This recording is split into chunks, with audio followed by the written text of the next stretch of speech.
अस्सलाम वालेकुम सर। वालेकुम अस्सलाम।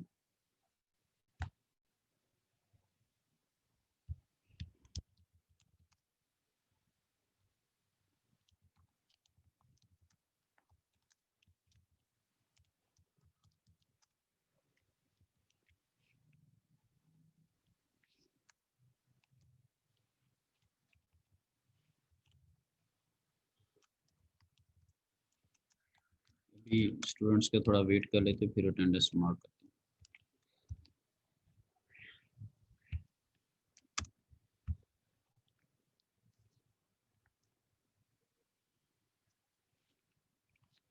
बाकी ये कि होपफुली थर्सडे को मैं क्विज कंडक्ट करूंगा चैप्टर 2 का जो अभी हम पढ़ रहे हैं ना।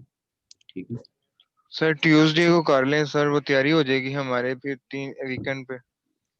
कोई बात नहीं, तैयारी अभी भी हो जाएगी। किनेटिक और पोटेंशियल एनर्जी और शाफ्ट वर्क से रिलेटेड है। 9th क्लास से हम ये टॉपिक्स पढ़ते आ रहे हैं। सर जी ट्यूसडे को कर दें प्लीज। सर ट्यूसडे को कर लें प्लीज। नहीं हो सकता। ये जब लास्ट टाइम मैंने क्विज में लिया तब से कह रहा हूँ कि साथ साथ प्रिपेयर किया करें। इसमें ऐसी कोई चीज ही नहीं है ना। एक 9th क्लास एक बंदा किनेटिक और पोटेंशियल एनर्जी का टॉपिक पढ़ रहा है और उसको मैं क्या टाइम दूं स्टडी करने के लिए। क्या ख्याल है, बताएं ना, हम पढ़ क्या रहे हैं कि किनेटिक एनर्जी क्या होती है, पोटेंशियल एनर्जी क्या होती है। ये तो वैसे ही बेसिक्स के लिए आपको पढ़ा रहा हूँ, ये तो ना भी पढ़ाऊँ तो इसके बगैर भी गुजारा हो सकता है। तो ये रिविजनरी चीज़ें हमें इनको पढ़ते हुए 4-5 साल हो गए। सर आसान है ठीक है, लेकिन आप ट्यूसडे को कर लें फिर सारे इजी हो जाएंगे। अभी एक तो कुछ नहीं, सारे आप मुश्किल में हो जाए ना, इजी ना हो आपसे। क्या इजी और मुश्किल की क्या डेफिनेशन है? मतलब सर एग्जांपल्स वगैरह भी हैं तो साथ साथ पढ़ा करें ना, पहले दिन से बता रहा हूँ कि पढ़ा करें साथ साथ। अस्सलाम वालेकुम सर। सर साथ साथ करेंगे, लेकिन ये वाला ट्यूसडे को कर लें सर। ये फिक्रा जो है ना, ये 4 साल तक भी मुकम्मल नहीं होना कि या अभी अल्लाह इस दफ़ा पास करा दे, अगली दफ़ा साथ साथ पढ़ेंगे।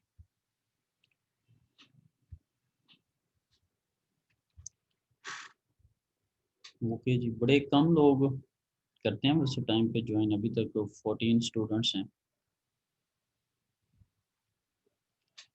वैसे मेरे पास 30 की स्ट्रेंथ है almost.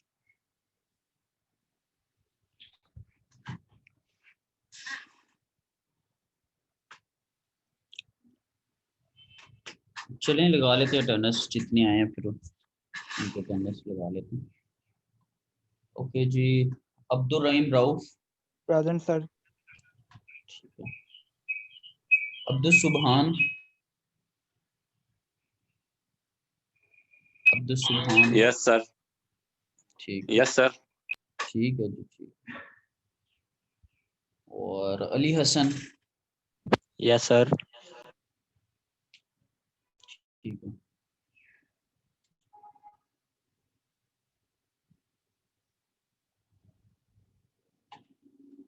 Amir Hamza.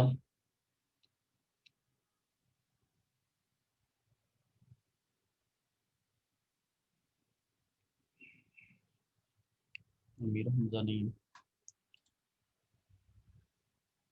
Asif Rehman. Yes sir.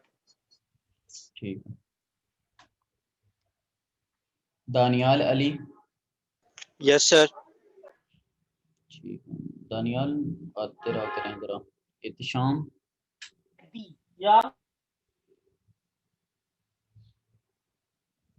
Ehtisham नहीं है।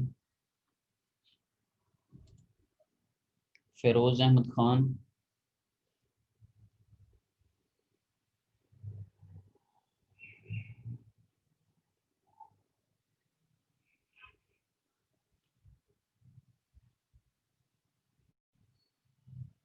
फिरोज मौजूद है लेकिन बोल नहीं रहा। चलो ठीक है जी। हम हमील जफर।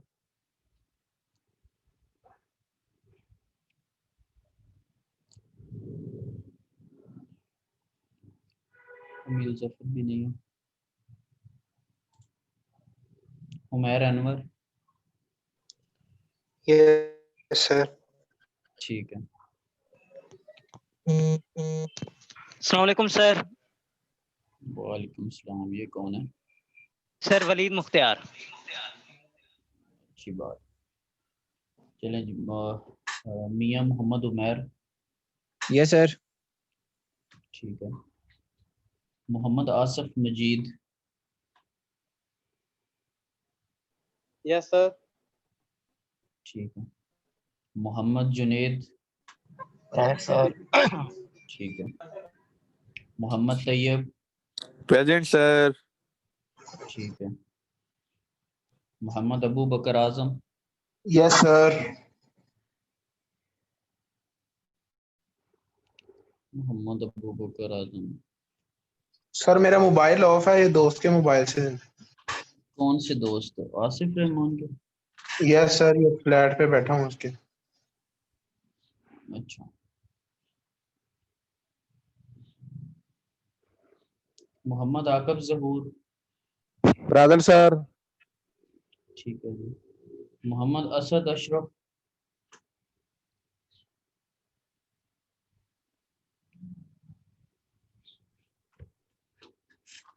मोहम्मद असद अशरफ नहीं। मोहम्मद बिलाल बाबर। मोहम्मद बिलाल। ठीक है जी, हैंड रेज किए हैं। ओके जी। मोहम्मद बिलाल जुनैर। प्रेजेंट। ठीक है जी। Muhammad Husnain. Yes sir.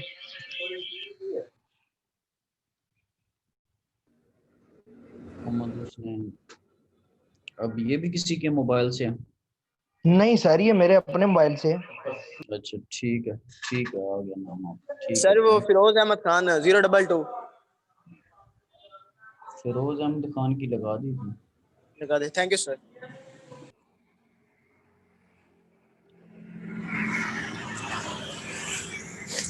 Okay जी। मोहम्मद मोइज सईद।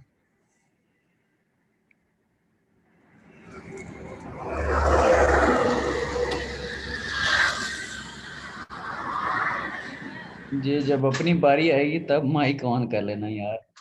ट्रैवलिंग का हमें भी बता रहे हैं। मोहम्मद मोइज सईद। सर कनेक्ट हो रहा है, वो आ गया। सर वो कनेक्ट हो रहा है, मैं कनेक्ट कर रहा हूँ। कौन कनेक्ट कर रहा है? मोइज। आवाज नहीं जा रही। सर मुइज को अच्छा, कनेक्ट करके साथ में आपको बता भी रहा है कि आई एम कनेक्टिंग है। ठीक है जी। मोहम्मद रिहान ताहिर। Yes sir. ठीक है। चलिए अब माइक भी बंद कर दे। मोहम्मद रिहान ताहिर। ठीक है जी। मोहम्मद सर हो शाहजेब। गया कनेक्ट। मोहम्मद मोइज। प्रेजेंट ठीक है। सर। मोइज साहब, आपको हम खुश आमदीद कहते हैं। अब आप माइक बंद कर दें। ठीक है। शाहजेब अशफाक है। ठीक है जी। Present sir. ठीक है, ठीक है। मोइज का भी होगा। ठीक है। मोहम्मद उस्मान। Yes sir. ठीक है जी। मुकर्रब। Present sir. ठीक है जी। उमर शाहिद। उमर शाहिद।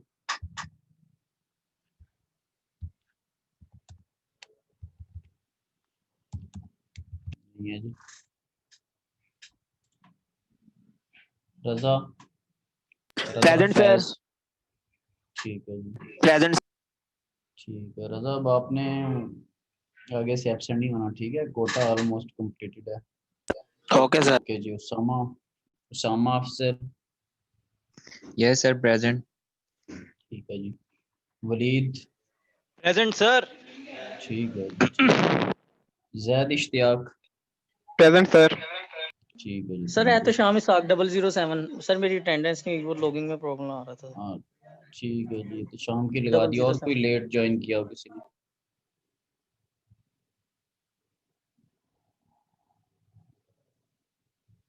शाम के अलावा किसी ने लेट ज्वाइन किया हो? चलो जी, ठीक है। Attendance completed sir Humair Anwar हो गई थी। हो गई थी।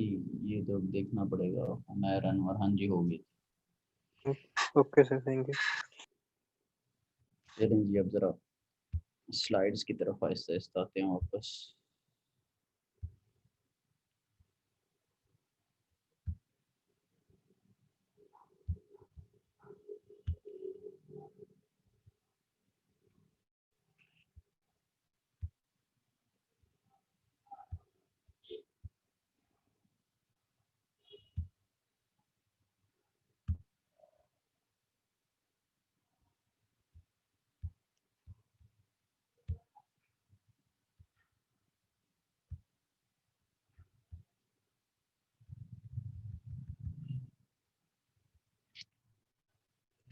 ओके जी, आई होप सो कि स्लाइड्स सबके सामने विजिबल होंगी स्प्रिंग वर्क से रिलेटेड। ऐसा ही है? Yes sir. ठीक।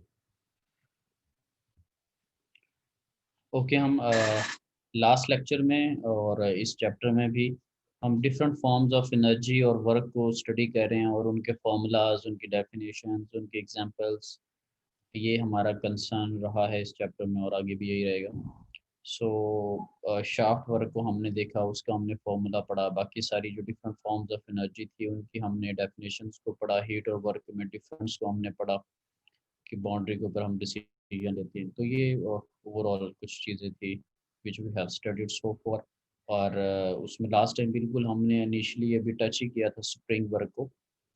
तो आपको पता है कि स्प्रिंग को जब आप एक्सपैंड करेंगे या उसको स्ट्रेच करेंगे तो उस पे पहले आप फोर्स एक्सर्ट कर रहे होते, जब आप स्ट्रेच कर रहे होते आप उस पर वर्क डन कर रहे होते। फिर जब स्प्रिंग एक्सपैंड होता है तो वो वर्क प्रोवाइड कर रहा होता है, और ये जो फोर्स उसके ऊपर लग रही होती है स्प्रिंग से रिलेटेड, उसका फॉर्मूला किसी को याद हो कोई, क्या होता है जी? F इज इक्वल टू के एक्स, आपके पास ये फॉर्मूला है वो उसका। ठीक है, अब ये कोई आइडिया होता है कि ये वर्क, स्प्रिंग वर्क का फॉर्मूला कैसे बन गया? 1/2 के एक्स।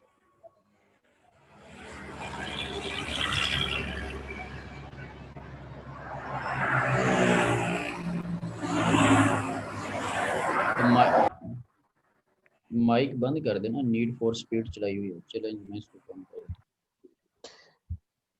सर हूं। हाँ जी बताएं जी, कोई आइडिया है कि F इज इक्वल टू, यानी कि sorry, spring work W is equal to 1/2 के x2 का स्क्वायर माइनस x1 का स्क्वायर।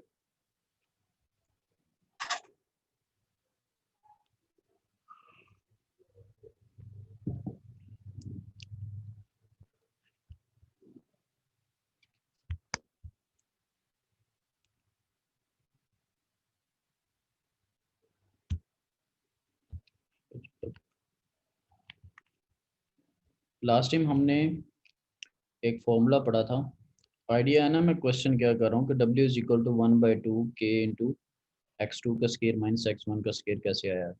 कोई हिंट दे सकता है इसमें?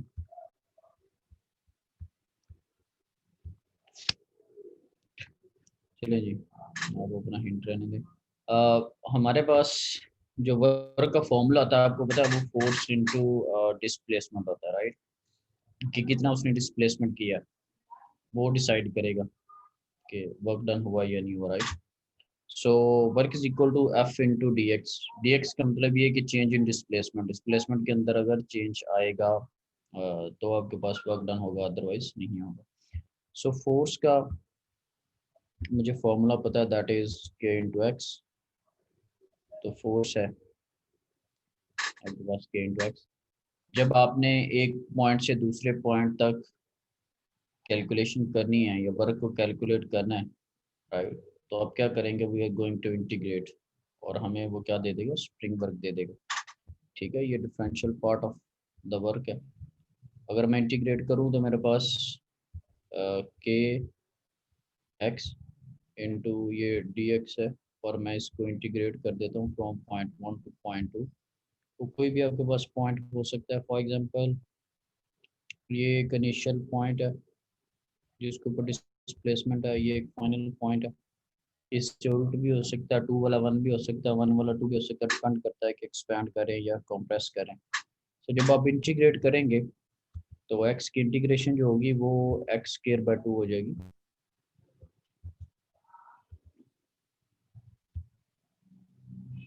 ठीक है, और साथ में हमारे पास लिमिट्स हैं 1 से लेकर 2। अच्छा, ये 1 2 गिनती वाला नहीं है कि 2 - 1 करके 1 कर दें। दैट मीन्स कि पोजीशन 1 और पोजीशन 2 यानी कि पॉइंट 1 पॉइंट 2 स्टार्टिंग और एंडिंग पॉइंट, राइट। सो यहाँ पर इसको मैं लिख लेता हूँ, मेरे पास बन जाएगा 1/2 के, और जब मैं लिमिट अप्लाई करूँगा तो दैट विल बी x2 का स्क्वायर माइनस x1 का स्क्वायर। ठीक होगी बात। तो ये वो फॉर्मूला था जो कि नेक्स्ट में हमारे पास लिखा हुआ स्प्रिंग वर्क से रिलेटेड। अब हम आगे चलते हैं ज़रा। तो फोर्स जो एक्सर्ट हो रही that is F is equal to kx, और जब हमने फॉर्मूला देखना होगा तो that is 1/2 k into x2 का स्क्वायर माइनस x1 का स्क्वायर।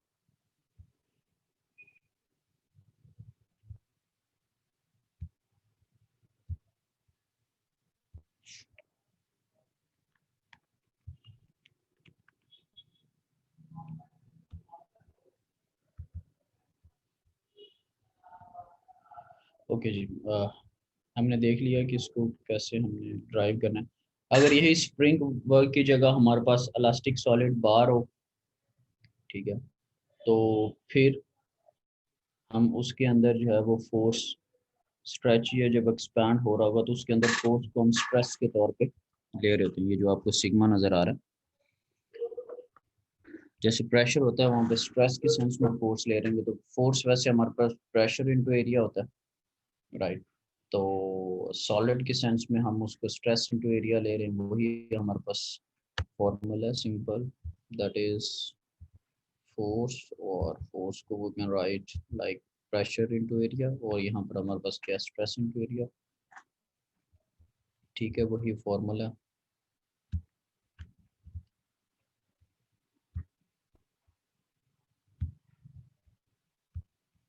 जी अब नेक्स्ट चलते हैं।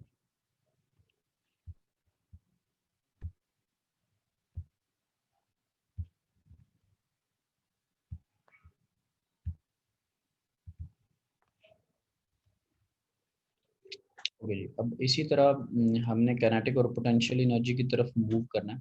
तो उसमें हमारे पास दो चीज़ें होती हैं। हम एक तो वर्ड यूज़ कर रहे थे एक्सेलरेट का, और एक हम वर्ड यूज़ कर रहे थे रेज का। यानी कि आप जो ग्राउंड लेवल है, जो आपका रेफरेंस लेवल है, उससे जब आप लेवल चेंज कर रहे हैं, एक सर्टेन हाइट से दूसरी हाइट पे जा रहे हैं, आप किसी भी बॉडी को रेज करें, अपलिफ्ट करें, जो कि पोटेंशियल एनर्जी के सेंस में होगा। और इसी तरह एक्सेलरेट भी हो सकता है कि वेलोसिटी को, स्पीड को चेंज किया जा रहा है। इनिशियल और फाइनल वेलोसिटी डिफरेंट है, पहले किसी और स्पीड पे बॉडी मूव करी थी, अब किसी और स्पीड पे मूव करी। या फॉर एग्जांपल ऐसे भी हो सकता है बॉडी पहले रेस्ट पे थी, अब मूव करी, तो इसके लिए हम एक्सेलरेट का वर्ड यूज़ करते हैं हमारे पास जैसे व्हीकल्स वगैरह में। तो लेट्स सी यहाँ पर क्या है। The energy transferred to a body while being raised is equal to the change in its potential energy।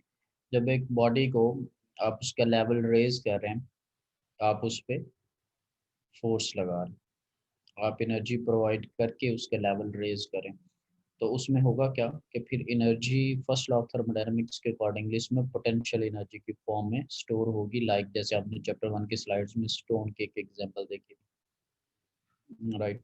और इसी तरह अगर एक्सेलरेट के सेंस में देखें तो जो हमारे पास डेफिनेशन 2 है, the work transfer needed to accelerate a body is equal to the change in kinetic energy of the body। So जो accelerate करने के लिए वर्क आपको रिक्वायर है, that means के that is change in kinetic energy। और अगर हमें कोई एक्स्ट्रा वर्क रिक्वायर नहीं है उसको एक्सेलरेट करने के लिए, that means के change in kinetic energy zero है। फॉर एग्जांपल अगर कोई चीज़ रेस्ट पे है और with the passage of time still वो रेस्ट की पोजीशन में, that means change in kinetic energy zero है। अगर किसी चीज़ की एक सर्टेन हाइट है और आफ्टर पैसेज ऑफ टाइम जब आप उसको अगेन एनालाइज करते हैं स्टिल वो सेम हाइट पे, तो अगेन उसकी change in potential energy zero ही होगी। तो अगर चेंज आएगा तो चेंज इन एनर्जी होगी, अदरवाइज नहीं होगी। तो इस इन दो कॉन्सेप्ट्स को हमने अभी एक इसकी एक एग्जांपल करते हैं कि न्यूमेरिकल के सेंस में देख रहे हैं। और ऐसा भी हो सकता है कि एट अ टाइम भी दोनों चीज़ें हो रही हों, काइनेटिक एनर्जी भी एग्जिस्ट कर रही हो, पोटेंशियल भी कर रही हो। जैसे स्टोन की सेंस में आपने देखा था कि टॉप के ऊपर पोटेंशियल एनर्जी की वैल्यू माइट बी 10 लिखी हुई थी, वो वैल्यू से हमारा कंसर्न नहीं है, लेकिन काइनेटिक एनर्जी जीरो लिखी हुई थी क्योंकि स्टोन मूव नहीं कर रहा। फिर जब स्टोन फॉल करता है तब कुछ काइनेटिक एनर्जी होती, कुछ पोटेंशियल होती। जैसे हाइट चेंज हो रही थी उसकी पोटेंशियल एनर्जी कम हो रही थी, और चूंकि वो मूव कर रहा था तो उसकी काइनेटिक एनर्जी बढ़ रही थी। टाइम आया कि जब वो ग्राउंड के लेवल पे आया, सारी की सारी काइनेटिक एनर्जी थी, पोटेंशियल जीरो थी। क्यों? क्योंकि हाइट जीरो थी। तो एक चीज भी एग्जिस्ट कर सकती है, दोनों भी कर सकती है, डिपेंड्स के सिनेरियो क्या। So let's move towards the numerical. अब देखते हैं कि हमारे पास एक न्यूमेरिकल है जी। Consider a 1200 kg car cruising steadily on a level road of 90 kilometre per our. एक लेवल रोड है और उसके ऊपर कार जो है वो मूव कर रही है, उसकी स्पीड जो है that is 90। Now the car starts climbing a hill that is slope 30 degree from the horizontal.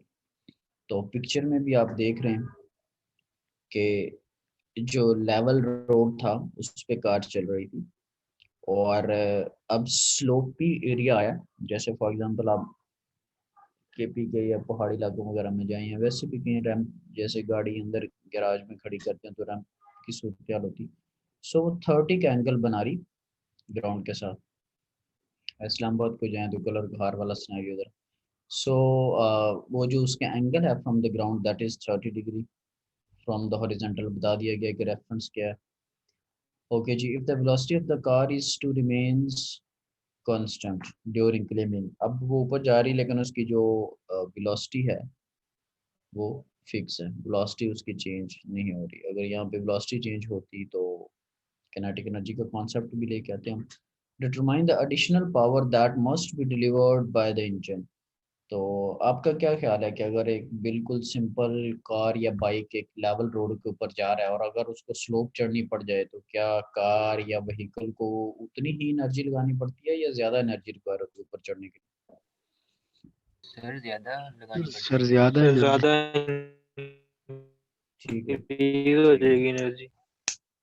ठीक है, ठीक है। चलिए जी, करें ज़्यादा एनर्जी रिक्वायर होगी, बिल्कुल बात ठीक है। ये क्योंकि अगर कोई भी साइकिल चलाया है, किसी ने बाइक चलाई है या गाड़ी चलाई है, तो उसके इंजन से और उसकी वर्किंग से ड्राइवर को बड़ा बखूबी अंदाज़ा हो रहा था कि आपको ज़्यादा एनर्जी चाहिए। हमारा भी यही कॉन्सेप्ट है कि बिल्कुल ज़्यादा एनर्जी चाहिए। और फिर डेफिनेट सी बात हमें थ्रू मैथमेटिकल फॉर्मूला उसको कैलकुलेट करना है। तो क्या ये काइनेटिक एनर्जी की फॉर्म में ज़्यादा एनर्जी चाहिए होगी या पोटेंशियल एनर्जी की फॉर्म में? Sir potential. पोटेंशियल, क्योंकि आपने ग्राउंड के लेवल से उसका लेवल जो है वो चेंज करना है। Yes 30 sir. डिग्री की स्लोप आप चढ़ रहे हैं, ठीक है। जो ग्राउंड लेवल होता है वो तो ज़मीन के साथ 0 डिग्री बना रहा होता है, वो तो एंगल ही बना रहा होता है। सो जी, हमारा इस बात पे इत्फाक हुआ है कि हमने इसको, डेफिनेट सी बात है, एक्स्ट्रा एनर्जी रिक्वायर होगी और वो in the form of potential energy require होगी। ओके जी, इस पॉइंट ऑफ व्यू से हमें फाइंड आउट करना इजी होगा। फाइंड आउट आपने क्या करना, डिटरमाइन द एडिशनल पावर। तो पावर का इन जनरल सेंस फॉर्मूला क्या होता है? What is power?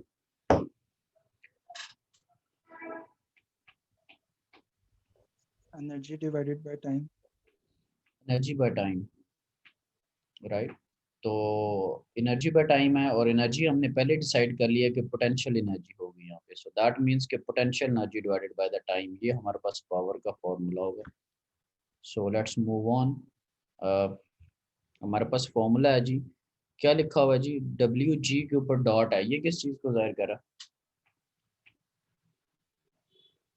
W G dot,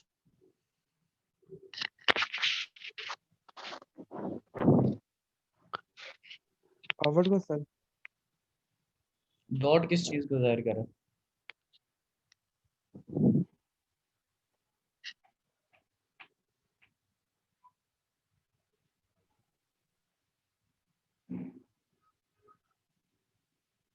हाँ जी, डॉट किस चीज को जाहिर कर रहा है? डब्ल्यू के ऊपर एक डॉट लगा हुआ। Sir I think so power को हम्म, पावर अच्छा, एक नुक्ता लगा दें तो वो पावर बन जाती। मैं पेज के ऊपर एक डॉट लगा दूं तो वो पावर हो जाएगी।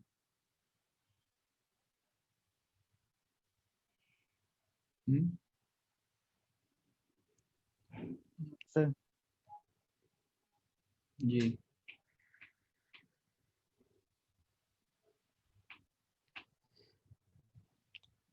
सर चेंज किस चीज का चेंज? ये कह सकते हैं कि इनिशियल या फाइनल मतलब जो इसकी वैल्यू आनी हो उसके लिए W को, या शायद हमें इसका कंफर्म ना हो इसलिए डॉट लगाए। अच्छा, ऊपर निशानी लगा दिया है, ठीक है। चलें जी, बड़े पुख्ता कॉन्सेप्ट्स हैं तो थोड़ा पढ़ते रहा करें, ठीक है। फिजिकल क्लास में भी कहा था, आज फिर कह रहा हूँ थोड़ी स्टडी करते रहा करें। महाराज बहुत अच्छे कॉन्सेप्ट हैं, दिल खुश हुआ। डॉट जब आप किसी चीज के ऊपर लगा रहे होते हैं, दैट मीन्स कि आप उसको टाइम से डिवाइड करें, दैट मीन्स कि that is rate of change, ठीक है। जैसे आप rate of change of displacement कहते हैं तो वो वेलोसिटी बन जाती है, rate of change of velocity कहते हैं तो वो एक्सेलरेशन बन जाता है। तो डॉट का मतलब ये है कि work divided by time. W dot power को जाहिर कर रहा है, डब्ल्यू के ऊपर डॉट हटा दूं तो दैट इज सिंपल वर्क। अगर डब्ल्यू के ऊपर डॉट लगा दिया तो that means W divided by the time, rate of change of energy, rate of change of work, that is power. Power को जाहिर कर रहा है। डॉट डिवाइडेड बाय टाइम को जाहिर करता है। जिस चीज के ऊपर डॉट आएगा दैट मीन्स कि that has been divided by the time, right. So I hope so कि अगली दफा इस तरह के जवाब नहीं आएंगे जिस तरह के अभी आए। Anyhow ji, let's move on. WG dot that means कि हम पावर को कैलकुलेट करने जा रहे हैं और इस पावर के अंदर जो एनर्जी यूटिलाइज होगी that is potential energy. So हमने फॉर्मूला लिख दिया M G delta G divided by delta time. जिस पर्टिकुलर टाइम के लिए हम उसको एनालाइज करने चाह रहे हैं या जिस पर्टिकुलर हाइट के अंदर चेंज आया, तो जी बाई टी या H by T, height, height का क्या यूनिट होता है आपके पास मीटर्स वगैरह में, सो लेंथ या डिस्टेंस या हाइट, जब उसको टाइम से आप डिवाइड कर दें तो that is speed, right. So we can write के जी एम जी वी। तो हमें फॉर्मूला, हमें डेटा के अंदर मास भी दिया हुआ 1200 kg, जी की वैल्यू हमें पता दैट इज 9.8, और वेलोसिटी जो है, स्पीड जो है, उसकी वैल्यू भी हमें पता है कि 90 किलोमीटर पर आवर। तो अगर हमने इसको स्टैंडर्ड जब यूनिट में लेके चलना होगा तो हम इसको मीटर पर सेकंड में खुद से कन्वर्ट कर लेंगे। वहाँ पर एक एडिशनल चीज़ लिखी हुई थी, slope of 30 degree C. 30 degree का स्लोप बन रहा था, हो सकता है किसी क्वेश्चन में वहाँ पे 50 डिग्री लिखा हो।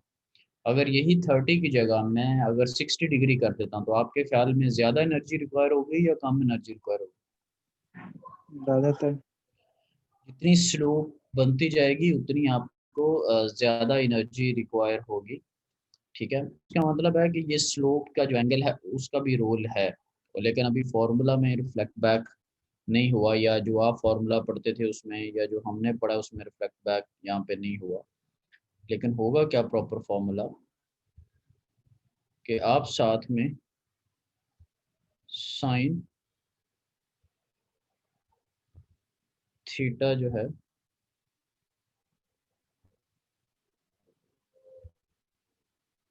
ठीक है, उसको भी लिखेंगे। अब साइन थीटा, यहाँ पे थीटा कितना बढ़ रहा है? 30 डिग्री, ठीक है। अगर 50 बनता है या 60 बनता है तो उसको आप उसके अकॉर्डिंगली इंक्लूड करते हैं। अच्छा, वैसे जो आपने पोटेंशियल एनर्जी का जो ये जो हमने पोटेंशियल एनर्जी का फॉर्मूला पढ़ा उसमें क्यों नहीं हमने कभी एंगल को साथ में स्टडी किया?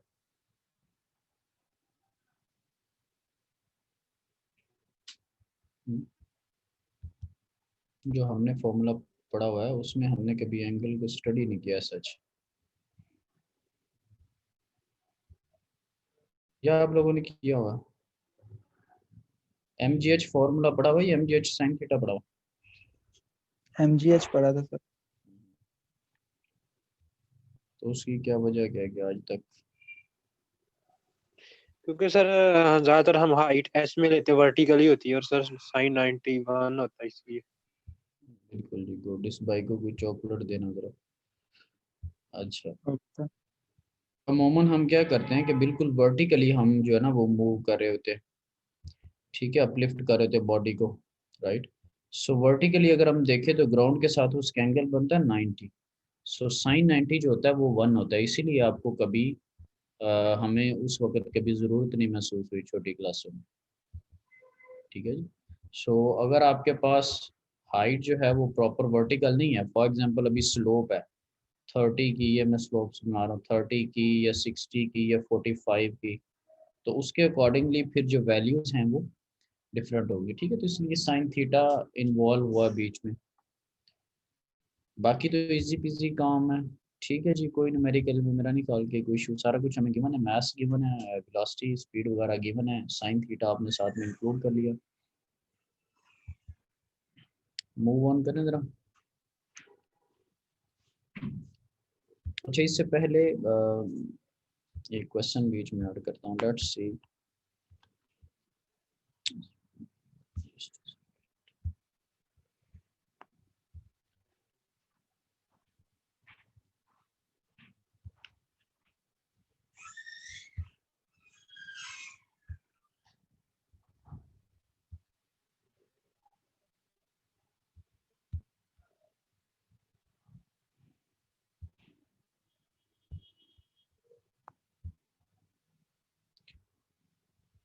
अच्छा, इसी क्वेश्चन में मैं सपोज करता हूँ कि मेरे पास क्वेश्चन हमने सॉल्व कर लिया, इसी क्वेश्चन में मैं जस्ट सपोज यहाँ पे एक वर्डिंग लिखी हुई थी, if the velocity of the car is to remain constant during claiming.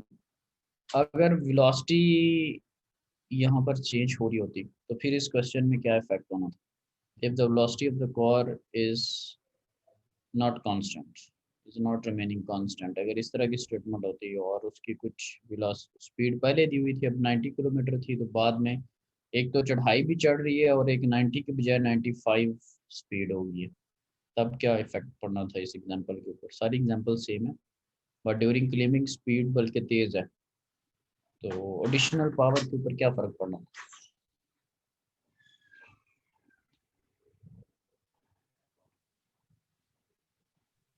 Sir kinetic energy भी आ जानी थी, ऐड हो जानी थी। आपके पास पावर के अंदर किनेटिक एनर्जी भी ऐड हो जानी थी, क्योंकि आप 90 से 95 कर रहे हैं ना,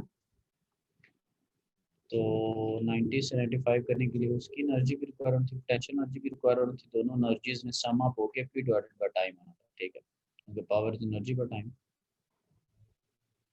ये यस जो सर। बात की इसको जरा आप कुछ सेकंड्स के लिए जरा सोचिए, सेंस बनती है।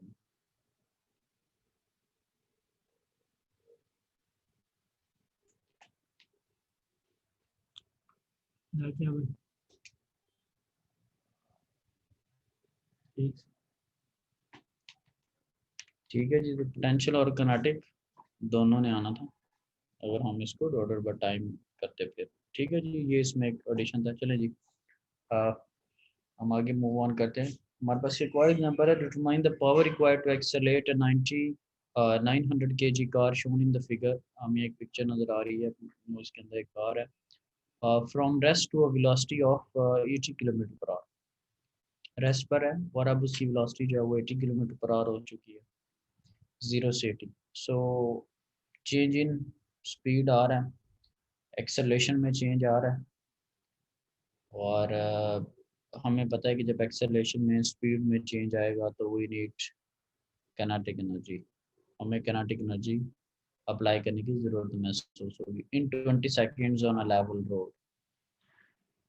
रोड लेवल है, कोई स्लोप वगैरह नहीं है, कोई हाइट के अंदर चेंज नहीं है, पोटेंशियल एनर्जी इसके अंदर जीरो है। अगर यहाँ पे इस क्वेश्चन के अंदर मैं सेम सारी स्टेटमेंट लिख के इसमें ऐड अप कर दूँ कि जी ऑन अ लेवल रोड की बजाय मैं लिख दूँ on a sloppy road of having a slope of 40 degree, that means कि potential energy भी involve है, kinetic energy भी involve है। So far we have just kinetic energy। इसमें किसी को एतराज़ कि जी potential energy क्यों नहीं इसमें involve और kinetic क्यों involve है?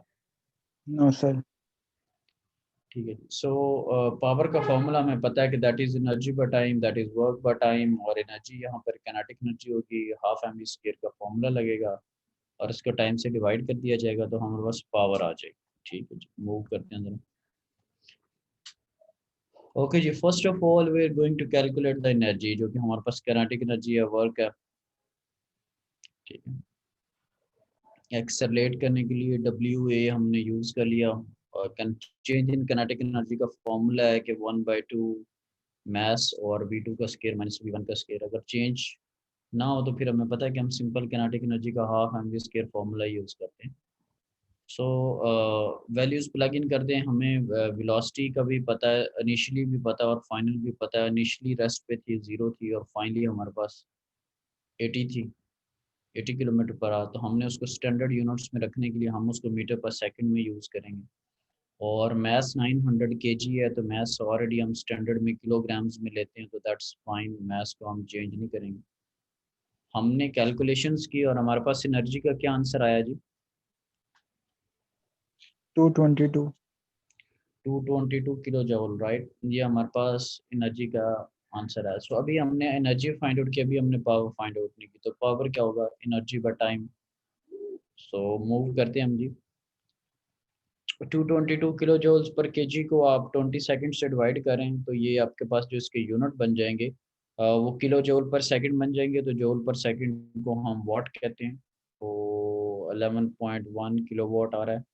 हॉर्स पावर में डिमांडेड नहीं है, अगर आपने कन्वर्ट करना हो तो वो 740 के करीब करीब 1 हॉर्स पावर इक्वल टू 740 के करीब वाट्स के अंदर आपको स्टेट आ रहा होगा। दैट इज नॉट डिमांडेड, वैसे बस लिखा हुआ तो उसको मैं करें। ठीक है, तो ये थी कुछ चीज़ें जिसके अंदर हमने एडिशनल थी। 746 वाट होता है 1 हॉर्स पावर वैसे। तो अब नेक्स्ट में देखते हैं कि हमारे पास क्या है इधर। ओके जी, अब कुछ just for the sake of study हमारे पास कुछ कॉन्सेप्ट्स हैं जी। Non mechanical form of work. अब मैकेनिकल को हमने देखा जिसमें शॉक था, स्प्रिंग था, इलास्टिक सॉलिड बार के सेंस में था, किनेटिक के सेंस में था, पोटेंशियल एनर्जी के सेंस में था। तो हमारे पास इलेक्ट्रिक वर्क हो सकता है, मैग्नेटिक वर्क हो सकता है। मैग्नेटिक हम ऑन एंड ऑफ डिस्कस करते रहते हैं कि नॉर्थ किसी करंट कैरिंग कंडक्टर से जब यानी कि लाइट से करंट फ्लो कर रहा है तो उसके इर्द गिर्द मैग्नेटिक फील्ड प्रोड्यूस हो जाता है। अभी यहाँ पर हम उसके कोई फार्मूलाज के सेंस में उसको डिस्कस नहीं करेंगे। इलेक्ट्रिक वर्क का भी हमें पता है कि पोटेंशियल डिफरेंस की वजह से हम इलेक्ट्रिकल एनर्जी को स्टडी कर रहे थे। मोस्टली हमारे पास बैटरीज और फ्लो ऑफ चार्जेस, जैसे अभी पिछले लेक्चर में हमने एक ओवन से रिलेटेड एग्जांपल देखी थी और उसमें हम डिस्कस कर रहे थे कि ये जो इलेक्ट्रिक वर्क है, फ्लो ऑफ चार्जेस है, जो हीटिंग रॉड है उसके बैक एंड पे इलेक्ट्रिक वायर है। सो इस सेंस में हमारे पास इलेक्ट्रिक वर्क भी हो सकता है। वर्क का जो सिंबल है वो अमूमन आपको पता है कि हम वर्क के साथ 1 2 या 2 1 इस तरह का कन्वेंशन भी बाज़ दफ़ा यूज़ कर रहे थे, जो कि हमें बता रहा होता है कि स्टेट 1 से स्टेट 2, क्योंकि वर्क और एनर्जी प्रोसेस डिपेंडेंट होते हैं कि कौन से स्टेप से लेके कौन सा स्टेप। और वर्क का हमें यूनिट पता है कि वर्क का यूनिट स्टैंडर्ड में जूल है। अगर उसका आंसर ज़्यादा आ रहा है तो हम उसको किलो जूल या मेगा जूल की सेंस में भी कह सकते हैं। और अगर डब्ल्यू के सिंबल को हम स्मॉल में कर दें, कोई भी जो सिंबल होता है जब हम उसको लोअर केस में लिखते हैं, दैट मीन्स के that is specific, that is work per unit mass. ठीक है, that is work per unit mass, यानी कि स्मॉल में जो डब्ल्यू आप लिख रहे हैं दैट मीन्स के that has been divided with the mass. और फिर डेफिनेट सी बात है उसके फार्मूलाज भी जो होंगे वो पर केजी के सेंस में होंगे, जूल पर केजी या किलो जूल पर केजी। और अगर ब्रिटिश यूनिट के सेंस में देखें, जो कि हम यूज़ नहीं कर रहे, तो ब्रिटिश यूनिट में एनर्जी का यूनिट होता है that is BTU, British thermal unit, right. So आप अगर कन्वर्जन्स के अंदर जाएं तो आपको पता लग भी जाएगा कि BTU और जूल के क्या आपस में रिलेशंस हैं, किस तरह की वैल्यूज़ हैं। इसी तरह स्पेसिफिक जो वर्क है उसका यूनिट ब्रिटिश में BTU डिवाइडेड बाय ये पाउंड मास लिखा हुआ है। Again we are not interested. W dot, ये जो आपसे क्वेश्चन पूछा था, that is power, that means के work done by unit time, work has been divided by the time. और पावर के क्या यूनिट होते हैं? जूल पर सेकंड या kilojoule per second, watt या किलो वाट। ठीक है जी, ये कुछ चीज़ें थी बेसिक्स।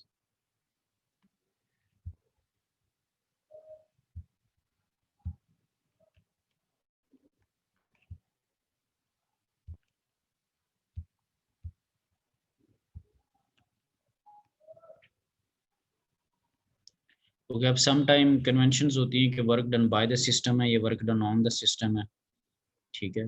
तो conventionally work done that is greater than zero का मतलब है that is work done by the system, और वर्क लेस देन जीरो का मतलब है work done on the system. ये अभी जब हम थर्ड चैप्टर के बाद फोर्थ चैप्टर में जाएंगे तो फिर ये कुछ चीज़ें हमारे सामने आएंगी कि work done on the system है या work done by the system है या डब्ल्यू इन है या डब्ल्यू आउट है। इस सेंस में हम जो है वो चीज़ों को स्टडी करेंगे कुछ न्यूमेरिकल्स के सेंस में चैप्टर नंबर 4 के अंदर। ठीक है जी, बाकी ये बिल्कुल बच्चों वाली चीज़ें हैं। Again we have discussed power work by time है या एनर्जी बाय टाइम है, हम इसको डिस्कस कर चुके हैं। यूनिट उसका वॉट होता है या जूल पर सेकंड होता है।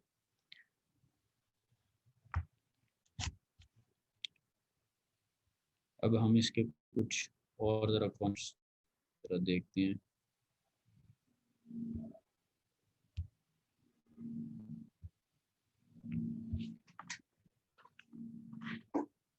एक मिनट की ज़रा ब्रेक लेते हैं, फिर ज़रा करते हैं स्टार्ट।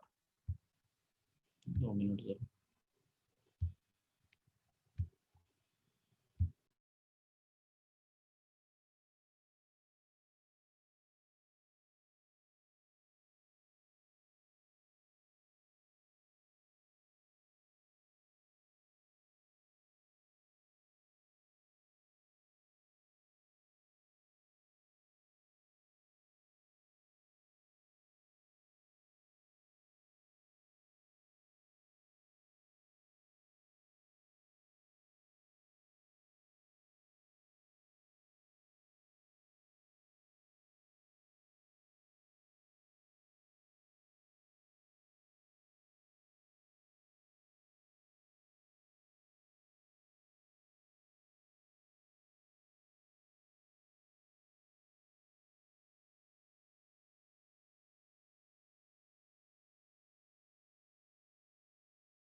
ओके जी, अभी हमारे सामने जो स्लाइड ओपन है वो फर्स्ट लॉ ऑफ थर्मोडायनामिक्स से रिलेटेड है, ठीक है जी। उसको ज़रा स्टडी करते हैं और एनर्जी बैलेंस इक्वेशन को स्टडी करते हैं, जिसमें अभी मैं आपको कह रहा था कि वर्क डन या हीट की सेंस में इन हो रही है, आउट हो रही है, या सिस्टम के अंदर क्या एनर्जी है, उसको ज़रा अभी डिस्कस करते हैं।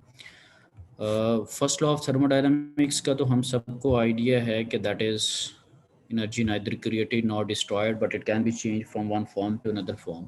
सम टाइम एक और स्टेटमेंट नहीं भी साथ में लिखी हुई है, दैट मीन्स कि टोटल एनर्जी रिमेन्स कांस्टेंट। वो इसी का ही रेप्लिका है, क्योंकि जब एनर्जी क्रिएट या डिस्ट्रॉय नहीं हो रही, एक फॉर्म से दूसरी फॉर्म में जा रही है, दैट मीन्स कि वो एक दूसरे के we are playing with in the circle, total energy तो फिर कांस्टेंट ही रहेगी।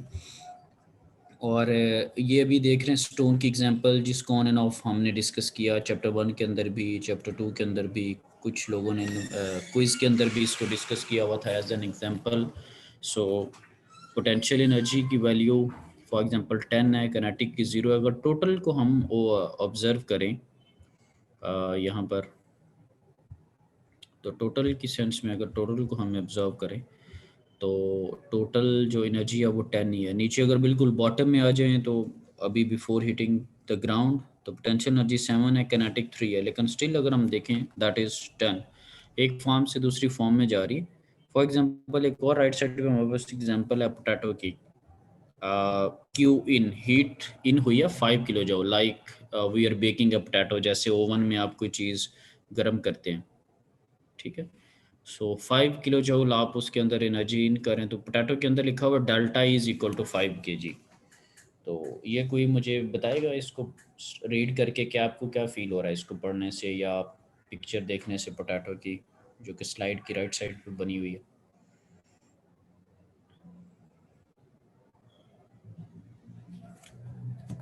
जी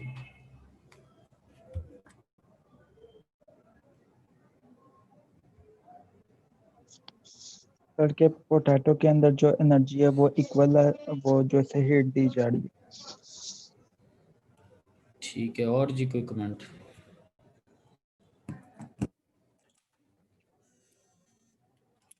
सर जो चेंज है इसमें वो 5 किलो जूल का है। ठीक है, बिल्कुल ठीक है।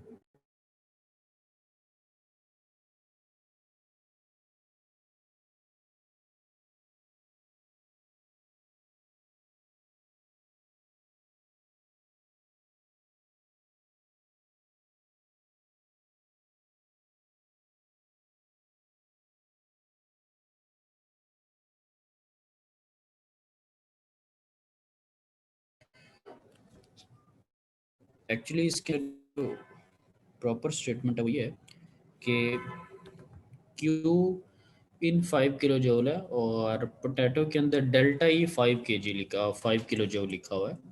That mean change in energy. अच्छा, एक और चीज़ है, during this whole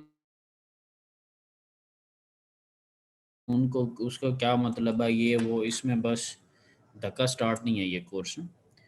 that is delta E change in energy. पहले उसके अंदर जो भी एनर्जी मौजूद थी, फॉर एग्जांपल उसके अंदर 1 थी, 2 थी, 0 थी, हमारा उससे कंसर्न नहीं है। हमें ये जो पिक्चर बता रही वो ये बता रही कि उसके अंदर तब्दीली जो आई है, जो चेंज आया वो 5 का आया, और वो किस वजह से आया?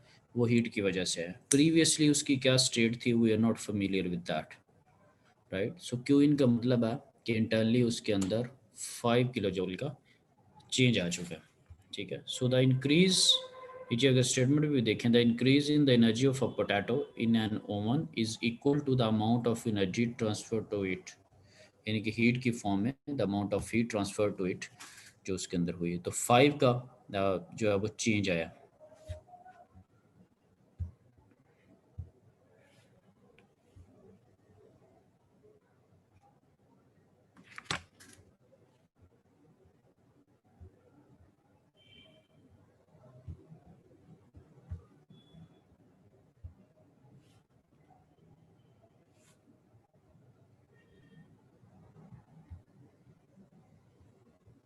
अब नेक्स्ट में हम ज़रा देखते हैं।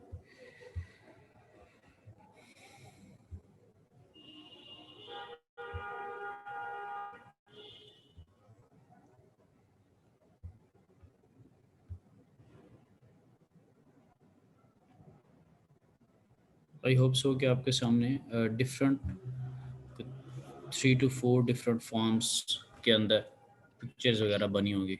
Are you able to see it? Yes नज़र सर। आ रहा? ठीक, ठीक, ओके जी। इनको ज़रा यहाँ डिस्कस कर लेते हैं। अगर हम लेफ़्ट साइड से स्टार्ट करें, जिसके अंदर हमारे पास क्यू इन 15 किलो जूल है और डेल्टा ई लिखा हुआ Q net is equal to 12 kilo joule और क्यू आउट लिखा हुआ 3 किलो जूल।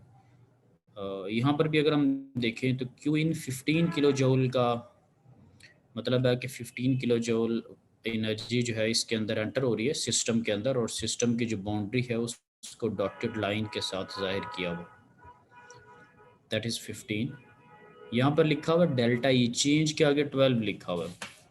यहाँ पर अगर देखें तो 15 ही लिखा हुआ, क्योंकि इसी पिक्चर को अगर मैं गौर से देखूँ तो क्यू जो आउट है दैट इज़ 3 और जो क्यू इन है that is 15। So change in energy, we are interested in the change, right. So change जो है दैट इज़ 12। हो सकता था यहाँ पे वर्क भी होता या कुछ और फॉर्म के अंदर भी होती, तो उसको भी ज़रा डिस्कस कर लेते हैं। फॉर एग्जांपल अब बॉटम साइड पे देखते हैं, हमारे पास शाफ्ट वर्क इन है 8 किलो जूल। थ्रू शाफ्ट हम या कि प्रोपेलर और ब्लेड्स वगैरह लगे हुए इसके थ्रू, यहाँ पर लिखा हुआ है इडियाबैटिक। इडियाबैटिक का क्या मतलब होता है?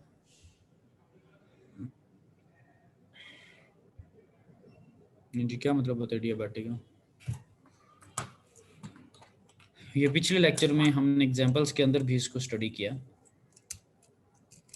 एडियाबैटिक प्रोसेस को। सर ये वही थर्मोडायनामिक्स का कि हीट एंटर हो रही है, ना एंटर हो रही है ना लीव कर रही है।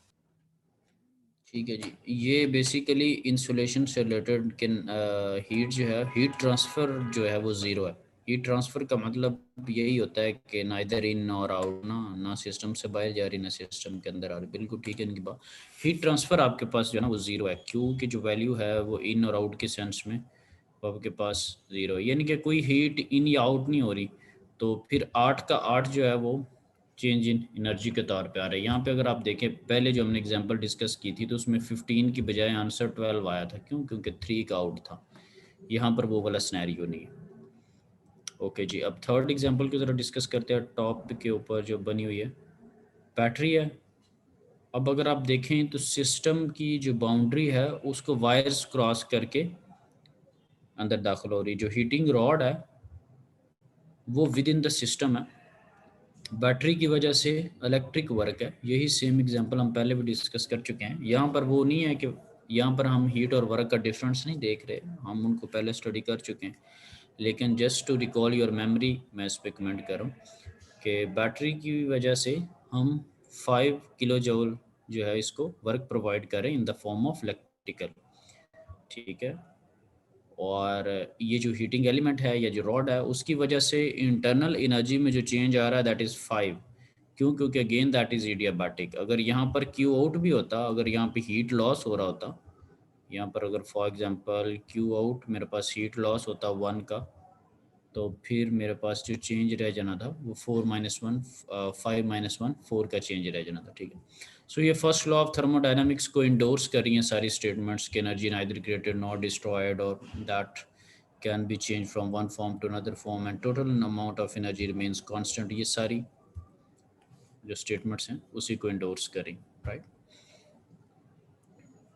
अब एनर्जी बैलेंस को ज़रा देखते हैं। ये बहुत इम्पॉर्टेंट चीज़ है, इसने हर जगह पर हमारे साथ रहना है इस कोर्स के अंदर कि E in minus C out is equal to delta E. क्योंकि हर वक्त हम इंटरेस्टेड होंगे चेंज के अंदर, क्योंकि कोई भी काम करना you need a change. For example एक सेमेस्टर से दूसरे सेमेस्टर में जाना है, you need to pay the fee, right. You have to study, 5 course register करने हैं, स्टडी करने हैं, क्विजेज देनी, असाइनमेंट्स देनी है, क्लॉथ्स के ऊपर इन्वेस्ट करना है, पॉकेट मनी के ऊपर इन्वेस्ट करना है। फॉर अ चेंज जो इन आउट है that is important. For example आपको एक फॉर्म से दूसरी फॉर्म में एनर्जी बना रहे हैं, चेंज लेके आ रहे हैं, रूम है, टेम्परेचर चेंज करना है, एसी लाएं, पैसे लगाएं, राइट। एक जगह से दूसरी जगह मूव करना है, you need to accelerate, you need to move. गाड़ी पे हैं, पैदल आएँ, टांगों की बर्बादी है, गाड़ी पे हैं, पेट्रोल लगेगा, नहीं है गाड़ी ऊबर क्रीम करवाएं, नहीं है तो पब्लिक कन्वेंस यूज़ करें। सो फॉर एवरी सिस्टम हमें कुछ ना कुछ इन्वेस्ट करना पड़ रहा है। पहले कुछ और था जीपीए या परसेंटेज, अब उसके अंदर अगर चेंज लेके आना है, अच्छा लेके आना है, you need to put more efforts, right. So that is quite important engineering point of view से। E in minus C out is equal to delta E. अब ई इन का क्या मतलब है? Total energy entering the system. E out total energy leaving the system is equal to change. ये बिल्कुल बुनियादी बात है और यही एनर्जी बैलेंस इक्वेशन है, ठीक है, कि E in minus C out is equal to delta E. The net change, increase or decrease in the total energy of the system during a process is equal to the difference between the total energy entering and the total energy leaving the system during that process. E in minus E out. अभी भी जो हम चीज़ें discuss कर रहे थे, जो previous slide के अंदर डेल्टा ई आपको नज़र आ रहा था, वो बेसिकली यही था, इन और आउट का डिफरेंस ही था। अब अगर इसको भी मैं देखूँ, इस एग्जांपल्स के अंदर मैं अगर देखूँ, मेरे पास बाउंड्री वर्क का W B in left side पे अगर मैं स्लाइड के देखूं, W B in is equal to 10 kilo joule, boundary work in is equal to 10 kilo joule. अब मैं सिस्टम पे सिस्टम क्या, ये डॉटेड लाइन के अंदर बताया हुआ लिखा हुआ जी, delta is equal to 10 kilo जॉल और एडियाबैटिक सिस्टम, क्योंकि इन हो रहा है, आउट कुछ नहीं हो रहा। और why we are saying W B in, that means के बाउंड्री वर्क इन। क्यों? क्योंकि ये जो पिस्टन है वो मूव कर रहा है, जो सिस्टम की बाउंड्री है, जब पिस्टन ऊपर जाएगा सिस्टम की बाउंड्री चेंज हो जाएगी, that is boundary is changeable, boundary is movable. W B जो बाउंड्री के ऊपर आप वर्क लगा रहे हैं दैट इज 10 किलो जूल और कोई आउट नहीं है चीज़, आंसर 10 आ गया। अब यहाँ पर देखते हैं एक अच्छी एग्जांपल, राइट साइड पे स्लाइड के, shaft work in that is 6 kilo joule, right.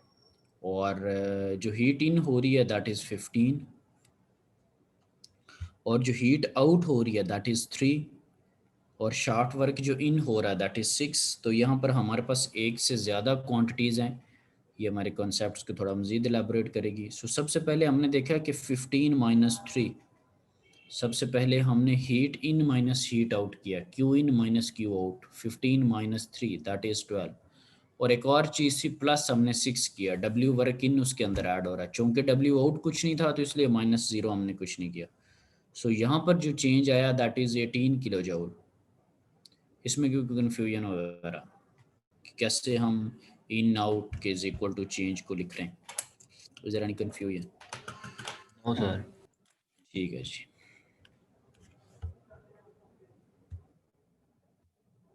Next में मूव करते हैं।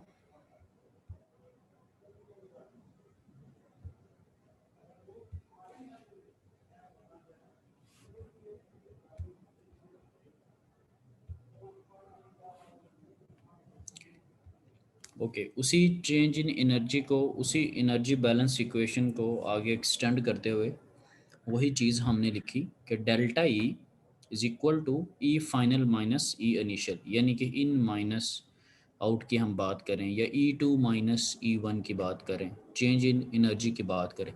जब आप एनर्जी की चेंज की बात करते हैं तो उसमें ये change in energy that is a generic term, ये एक इन जनरल टर्म है, क्योंकि जब हम आपने मैथमेटिकल कैलकुलेशंस करनी होती हैं तो आपको फिर उनको फर्दर कैटेगराइज करना पड़ेगा, उनके फार्मूलाज लिखने पड़ेंगे, उनको स्टडी करना पड़ेगा।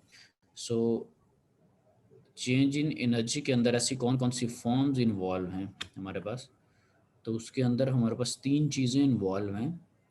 जब चेंज इन एनर्जी आता है तो दैट मीन्स कि वो चेंज इन इंटरनल एनर्जी हो सकता है, लाइक वाटर के केस में जैसे अक्सर मैं आपको एग्जांपल्स देता हूँ, हॉट वाटर जो है वो कोल्ड की और इंटरनल एनर्जी, हॉट की कुछ और है। ये थर्ड चैप्टर में जब हम प्रॉपर्टी टेबल स्टडी करेंगे तो यू विल एनालाइज कि लेस टेम्परेचर के ऊपर उसकी इंटरनल एनर्जी कुछ और थी और हाई टेम्परेचर के ऊपर इंटरनल एनर्जी कुछ और है। क्यों? क्योंकि वो हीट एनर्जी अपने अंदर एब्जॉर्ब कर चुका है, right. So in internal energy हो सकती है, चेंज इन हो सकता है उसकी काइनेटिक एनर्जी के अंदर चेंज आ जाए, हो सकता है उसकी पोटेंशियल एनर्जी के अंदर चेंज आ जाए। अब देखना ये कि क्या हमें इनके फार्मूलाज वगैरह का आइडिया है। काइनेटिक एनर्जी के फार्मूला का हमें आइडिया है that is half M V square, और अगर उसके अंदर हम चेंज लेके आते हैं तो आप फाइनल माइनस इनिशियल कर लें। इसी तरह जब हम पोटेंशियल एनर्जी की बात करते हैं तो हमें उसका फार्मूला पता है कि एम जी एच उसका फार्मूला होता है। इस बुक के अंदर हम एच की जगह सिंबल जी यूज़ करें, जेड, सो उसका फॉर्मूला हमारे पास एम जी जी है। अब अगर चेंज की बात करनी है तो फाइनल माइनस इनिशियल कर लें, ये भी हमें पता है।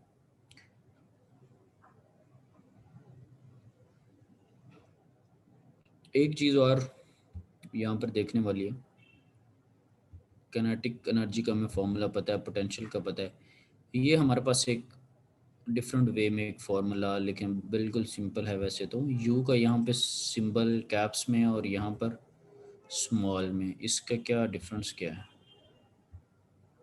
कि फार्मूला के अंदर? सर स्मॉल में तो आपने बताया था कि जो होते हैं वो स्पेसिफिक होते हैं। ठीक है जी,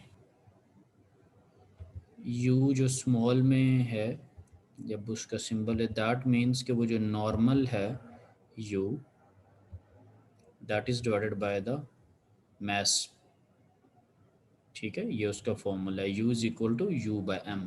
तो अगर इसका मतलब क्या है कि अगर आपको कैप्स में यू लिखना हो तो उसका मतलब ये होता है कि मास इनटू स्मॉल वाला यू, राइट। ठीक है जी, तो उसी सेंस को यहाँ पर लिखा गया है कि delta U is equal to, वैसे तो होना चाहिए था कि इसको मैं ऐसे भी लिख सकता हूँ, delta U is equal to ये U2 कैप्स में माइनस U1 कैप्स के अंदर, ठीक है, अपर केस में। सो अगर लोअर केस में लिखना है तो मैथ्स को आपको साथ में मल्टीप्लाई करना पड़ेगा। तीनों हमारे पास फार्मूलाज हो गए कि जब इनको फर्दर एलैबोरेट करना है। और अब अगर हमारे पास कोई स्टेशनरी सिस्टम, स्टेशनरी आप किसको कहेंगे? स्टेशनरी हम यकीनन उसको कहेंगे स्टेशनरी। का मतलब हमारे पास होता है जो चीज़ रुकी हुई है, जो चीज़ अपनी पोजीशन चेंज नहीं कर रही, ना तो हाइट चेंज हो रही होगी और ना ही उसकी जो स्पीड है वो चेंज हो रही होगी। तो एक जो रुका हुआ सिस्टम होता है, जब कोई स्टेशनरी सिस्टम होगा तो ना तो उसके अंदर चेंज इन पोटेंशियल एनर्जी होगा और ना ही उसके अंदर चेंज इन काइनेटिक एनर्जी होगा। इस पे किसी को कोई एतराज़ वगैरह? सर जो स्टेशनरी सिस्टम होगा, चेंज इन काइनेटिक और चेंज इन पोटेंशियल ज़ीरो होगी, क्योंकि उसके अंदर कोई तब्दीली नहीं आ रही, जिस पॉइंट पे था उसी पॉइंट पे है। चेंज की हम बात करें तो उसके अंदर जो स्टेशनरी सिस्टम के अंदर चेंज की पॉसिबिलिटी फिर हो सकती है, वो फिर एक इंटरनल एनर्जी ही बची है जिसकी पॉसिबिलिटी बन सकती है। तो अगर हमने यहाँ पर एनर्जी बैलेंस इक्वेशन लिखनी हो तो स्टेशनरी की, तो उसका डेल्टा के ई भी ज़ीरो होता है, डेल्टा पी ई भी ज़ीरो होता है, ये भी ज़ीरो है, ये भी ज़ीरो। तो उसकी इक्वेशन क्या बनेगी? Delta E is equal to delta U for the stationary systems.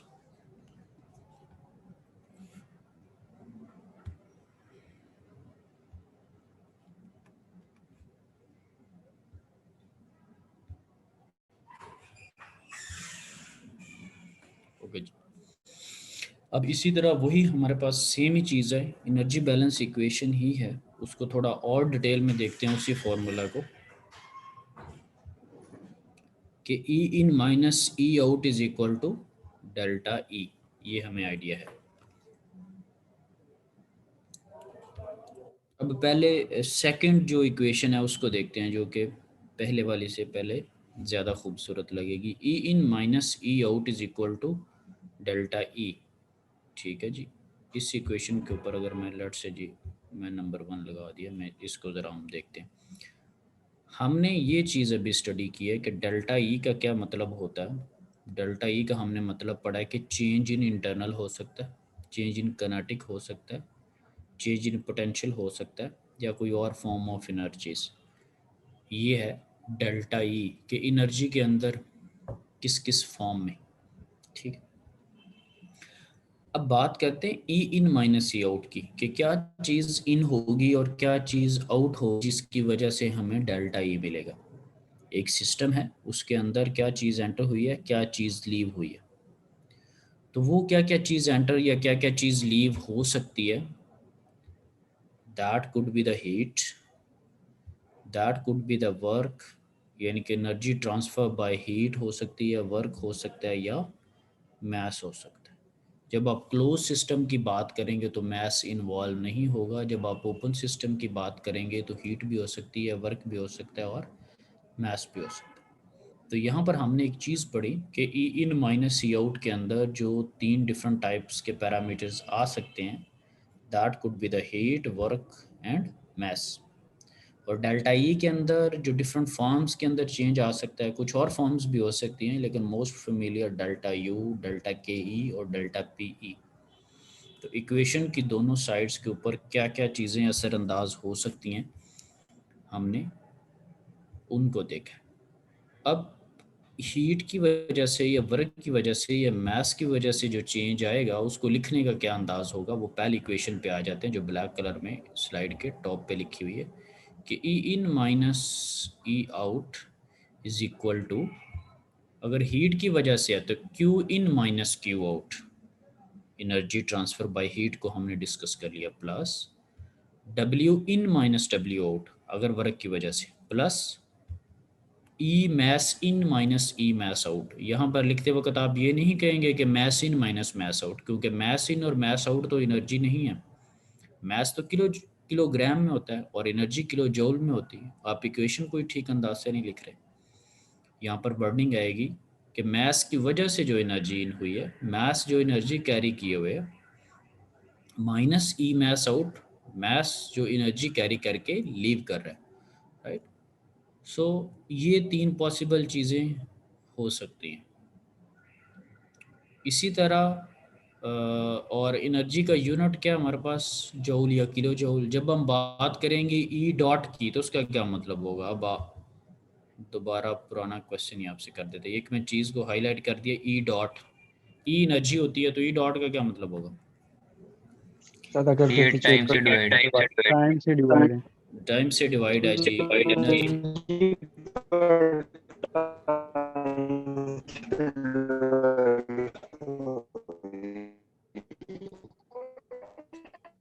Energy जो है वो टाइम से डिवाइड है, तो एनर्जी टाइम से जब डिवाइड होती है तो उसको हम पावर कहते हैं। चलें जी, ये अब अच्छी बात है, पता लगने लग गया। ई इन माइनस ई आउट के ऊपर जब डॉट्स लगे हुए तो दैट मीन्स कि हम पावर्स वगैरह की बात कर रहे हैं। ठीक है जी। So is equal to delta E by delta T. अब वर्डिंग अगर देखें तो वर्डिंग के साथ आ गया rate of net energy transfer, rate of time से डिवाइड हो चुकी, rate of change in time से डिवाइड हो चुकी, तो यूनिट क्या बन गया, वॉट या किलो वॉट, राइट। अब इसी तरह जब हम इनको स्पेसिफिक में लिखेंगे तो हम उनको लिख सकते हैं E in minus C out is equal to delta E. तो अब ये देखें कि हर तरफ जो सिंबल्स हैं वो लोअर केस में आपने लिखे हुए हैं। तो अच्छा, एक और चीज़ है, खूबसूरत बात यह कि जब इस बुक को आप पढ़ेंगे या स्लाइड को देखेंगे तो जो स्टेटमेंट में लिखा उससे भी अंदाज़ा होगा, फार्मूला में लिखा हुआ उससे भी अंदाज़ा होगा, यूनिट से भी अंदाज़ा होगा। अब आपके अपने ऊपर है। 3 दफ़ा कबूलियत का आपको टाइम दिया जाएगा। देखना ये कि कॉन्सेप्ट आप कहाँ पे पिक करते हैं। यूनिट की अगर मैं सेंस में देखूं तो मेरे पास यूनिट भी मुझे बता रहा है कि क्या कुछ हो गया है, सिंबल भी मुझे बता रहा है कि क्या कुछ हुआ है। यूनिट मुझे बता रहा है दैट इज़ किलो जूल पर केजी, तो अंडरस्टूड से मेरे जहन में आ जाएगा that is energy per unit mass, या जो स्पेसिफिक में लिखे हुए एनर्जी पर यूनिट मास। ठीक है जी, ये हमारे पास चीज़ नहीं होगी। अब हम एक छोटी सी एक चीज़ डिस्कस कर लेते हैं साइक्लिक के सेंस में कि अगर एक साइक्लिक एक प्रोसेस अगर हो तो उसके अंदर हमारे पास क्या सिनेरियो होगा। साइक्लिक प्रोसेस वैसे कौन सा प्रोसेस होता है जब आप एक साइंटिफिकली एक साइकिल की बात करते हैं? एनर्जी जीरो हो जाएगी। साइक्लिक प्रोसेस के अंदर हमारे पास इनिशियल और फाइनल स्टेट्स उनकी सेम होती है। इनिशियल और फाइनल स्टेट सेम होती है, स्टार्टिंग पॉइंट और एंडिंग पॉइंट सेम होता है। एक साइकिल में आप जैसे क्लॉक है फॉर एग्जांपल, तो 12 पे अगर खड़े हैं तो घूम के वापस 12 पे इनिशियल और फाइनल स्टेट्स सेम है हमारे पास ना। अब इसको ज़रा डिस्कस करने से पहले मेरे पास आई होप कि नेक्स्ट स्लाइड के ऊपर साइक्लिक प्रोसेस की डायग्राम शायद बनी हो।